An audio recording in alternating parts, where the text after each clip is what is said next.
Are you curious about the Blue Lagoon in Iceland? Where is it? How to get there? How much does it cost? And is it worth the money? Well, this video has all of the tips and tricks you're going to need to know for going to the Blue Lagoon. I'm Kim, the Abundant Traveler, and welcome to the channel. I've been to 65 countries, lived in 5, and I am a travel expert, and I'm here to make your travels easier, more fun, and more seamless, and provide inspiration and ideas for you. Let's go ahead and get started with the Blue Lagoon. What's interesting about the Blue Lagoon is that it was artificially created in the early 70s. It is actually a pool from a runoff of a geothermal plant.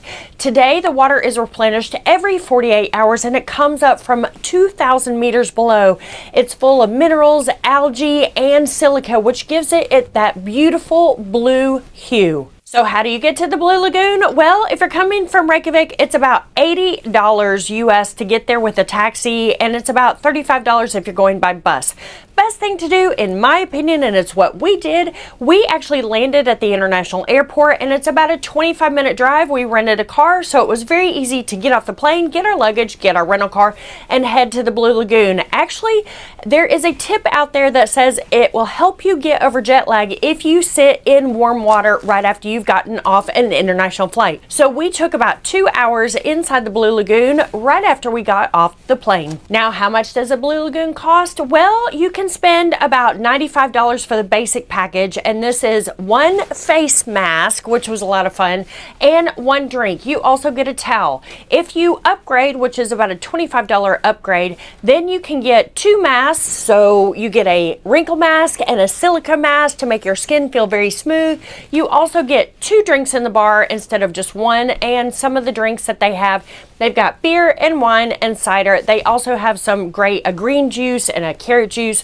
Really delicious. Not super high in alcohol, but it is great, and when it's included in your package, that's even better. Also, with the next package, which is the middle package, you also get a robe, and honestly, it was really nice to be at the Blue Lagoon, wandering around outside of the lagoon and be able to use a robe. So if it were me, and I recommend to you, I recommend doing the middle package at least. And their top package, which includes some of their mineral products, is about another $40 more. So for me, I think the best is the middle package, where you get the bathrobe, 2 masks, and 2 drinks. So something to note, when you are booking your package, you do have to pick a particular time. We chose 10 a.m.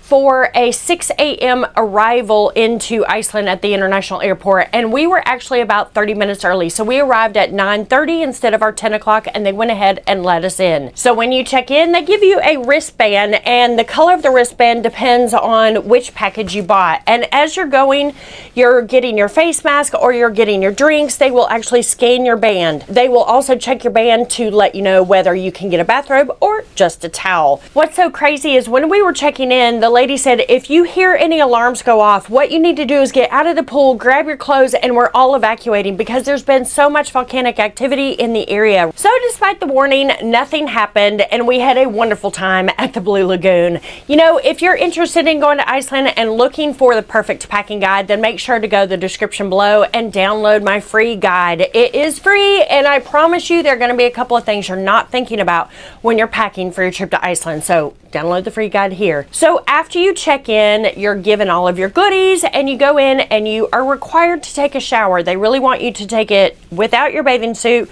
because they want to keep the water as fresh as possible.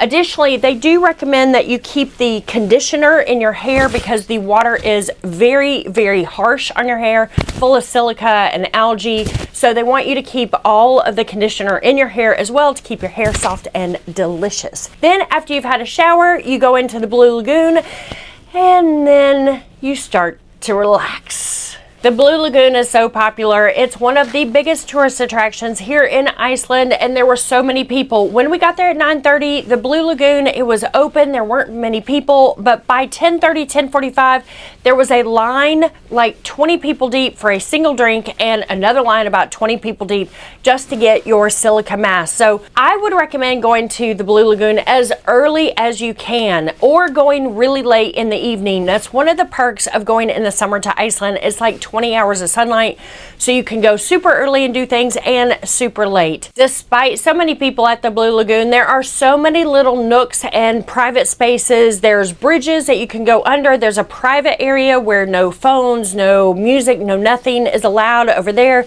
There are little nooks around the lava fields that you can go to, and you can have some private time without so many people around you. But in general, if you're in the main area, which is a huge open area, it's gorgeous, but it is absolutely full of people. So what does the Blue Lagoon feel like? It is warm and inviting. It's like a perfect, I don't know, 102 degrees-ish in Fahrenheit. It's so yummy and relaxing. It's only about 4 feet deep, so there's no diving. There's not people swimming around. You're just kind of floating and enjoying. It's like sitting in a hot tub, except your hot tub is gigantic, surrounded by lava fields. If this type of hot springs is your jam, well, they actually have a little cafe and a restaurant, formal restaurant. The restaurant doesn't open until lunch, so we actually left prior to the restaurant opening. They also have 2 hotels. The Retreat Hotel, which starts at about $1,600 a night. They also have the Silica Hotel, which starts about $700 a night. Now, if you want all of the spa treatments and you want to do all the amazing things at the Blue Lagoon, then I recommend staying at those hotels if you want to spend that money.